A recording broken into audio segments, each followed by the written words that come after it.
ये एक दिलचस्प सवाल है जिसमें हमें बताया गया है कि एक वाटर टैंक की जो ऊंचाई है वो 12 फीट है, उसकी लंबाई 5 फीट है और उसकी चौड़ाई जो 9 फीट है, जबकि इसके अंदर एक सॉलिड मेटल बॉक्स रखा है जो 7 फीट ऊंचा, 4 फीट लंबा और 8 फीट चौड़ा है। ये इस टैंक के अंदर रखा हुआ है और हमसे ये पूछा जा रहा है कि अगर उस टैंक के अंदर पूरे का पूरा पानी भर दिया जाए तो पानी का वॉल्यूम, पानी का हजम कितना होगा। और जाहिर बात है कि सारे के सारे यूनिट्स फीट में है, तो जवाब हमारा क्यूबिक फीट में ही होगा। तो ये मैं पानी की टंकी बनाने की कोशिश कर रहा हूँ, ये पानी की टैंकी बनाने की कोशिश कर रहा हूँ। और आप जानते हैं कि फ्री हैंड में आप जब आप अपने हाथ से बना रहे होते हैं किसी चीज़ की मदद लिए बगैर, सिर्फ और सिर्फ अपने हाथों की मदद से, तो थोड़ा सा अप टू द स्केल नहीं बनती। लेकिन बहरहाल मैं अपनी पूरी सी कोशिश कर रहा हूँ कि इसको ढंग से बना लूँ। और ये वाटर टैंक जो है मैं ट्रांसपेरेंट रखे हुए हूँ ताकि आप इसके आर पार देख सकें। ये एक तरह से मेरा ट्रांसपेरेंट वाटर टैंक है जिसकी ऊंचाई जो है वो 12 फीट है, उसकी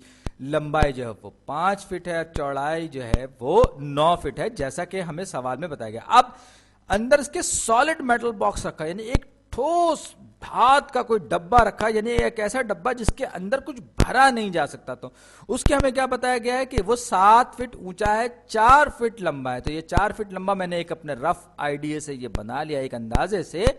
और इसकी जो ऊंचाई है, ऊंचाई जैसा कि मुझे सवाल में बताया गया, इसकी ऊंचाई जो है वो 7 फीट है। चलिए अंदाजे से यहां तक होगा, जबकि इसकी जो चौड़ाई है, ये चौड़ाई वाली साइड जो है ये कितनी है, ये मुझे सवाल में बताया गया है कि ये 8 फीट की है।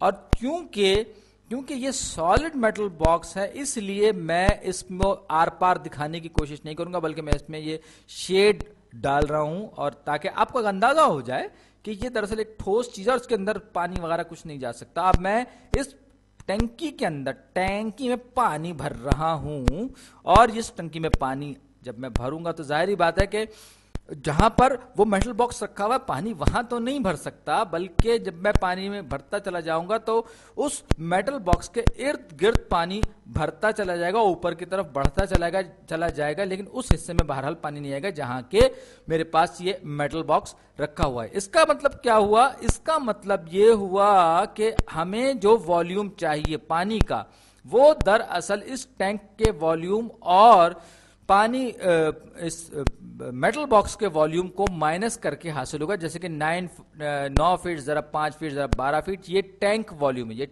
टंकी का वॉल्यूम है, टंकी का हजम है।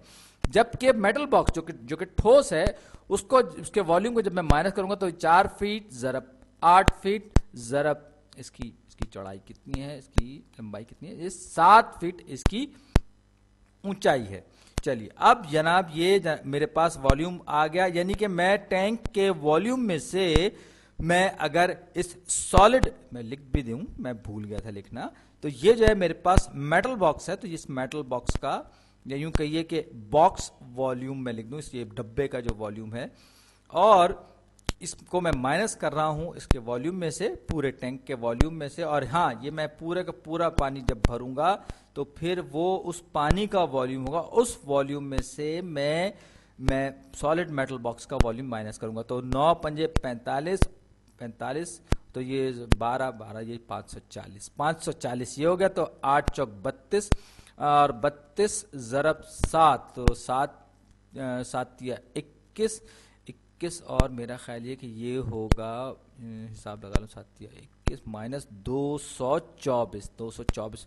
मेरा ख्याल मैं यहाँ से हाथ पे कर लेता हूँ, तो 32 7 दूनी 14 का 4 हासिल लगा, 1 7 या 21 और 1 22, 224। हाँ, ये बिल्कुल सही आया, 224 ही जवाब है। 540 में से जब मैं 224 निकालूंगा तो 500 में से 200 निकाले जाएंगे तो मेरे पास 300 बचेंगे, ये आ गया 300 का 3 आ गया। जबकि 40 में से जब मैं 24 निकालूंगा तो मेरे पास बचेंगे 16, 316। और क्योंकि फिट में है सब कुछ, तो ये इसका यूनिट्स भी क्यूबिक फीट ही होंगे। आपका बहुत बहुत शुक्रिया।